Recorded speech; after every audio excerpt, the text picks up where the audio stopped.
Welcome, teachers, to the unit on insurance.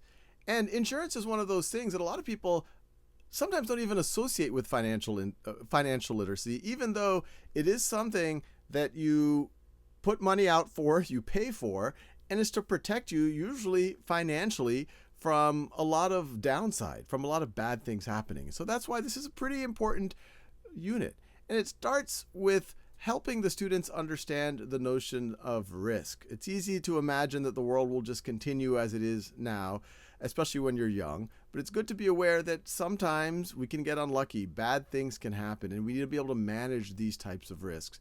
And that there are financial instruments to help us manage those risks, and insurance is the most well-known type of financial instrument that allows us to do that. But to do that, you have to understand terminology, things like deductibles, things like premiums, and that's what this lesson here on basics and terminology will cover.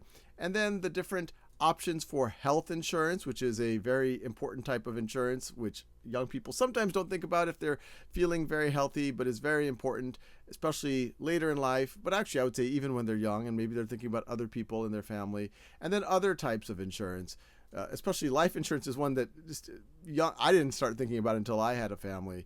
But it's good to know about it. One, young people should know about whether their parents have life insurance or other people in their family. And it is something that they should just understand, maybe to advise adults or once they become adults themselves. And then all of the other types of insurance. And it's not just protecting your downside, but it's also understanding that when you say own property or own a car, that there are costs involved from the insurance to help protect against risk that a lot of students might not actually think about.